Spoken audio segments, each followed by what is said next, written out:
ఢిల్లీలో కేంద్ర skill development శాఖ మంత్రి జయంత్ చౌదరితో మంత్రి నారా లోకేష్ సమావేశమయ్యారు. విశాఖలో జాతీయ నైపుణ్య శిక్షణ సంస్థ ఏర్పాటు చేయాలని జయంత్ చౌదరిని లోకేష్ విజ్ఞప్తి చేశారు.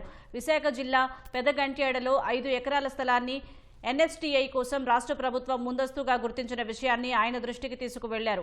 ఈ సంస్థ ఏర్పాటు ద్వారా అధ్యాపక అభివృద్ధి, పరిశ్రమ అనుసంధానిత నైపుణ్య శిక్షణ, గ్రీన్ స్కిల్స్, డిజిటల్ రూపాంతరం కోసం ప్రాంతీయ కేంద్రంగా సేవలందించడమే కాకుండా జాతీయ నైపుణ్య వ్యవస్థను మరింత బలోపేతం చేస్తుందని వివరించారు.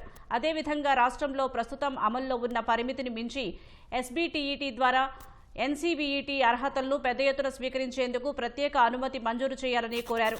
సమావేశంలో మంత్రి లోకేష్ వెంట కేంద్ర సహాయ మంత్రి పెమ్మసాని, కూటమి ఎంపీలు పాల్గొన్నారు.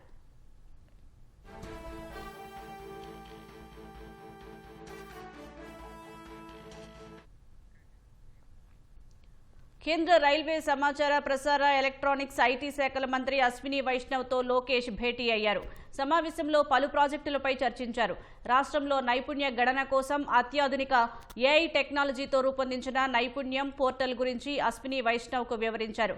మంగళగిరిలో నిర్వహించిన పైలట్ ప్రాజెక్ట్, అందులో ఎదుర్కొన్న సమస్యలు అధిగమించడానికి ఏఐ ఆధారిత ఇంటర్వ్యూ విధానం తీసుకువచ్చినట్లు వివరించారు. త్వరలో రాష్ట్ర వ్యాప్తంగా నిర్వహించే నైపుణ్య గణనకు కేంద్ర సహాయం కావాలని లోకేష్ కోరారు. దీనికి కేంద్ర మంత్రి అశ్విని వైష్ణవ్ సానుకూలంగా స్పందించారు.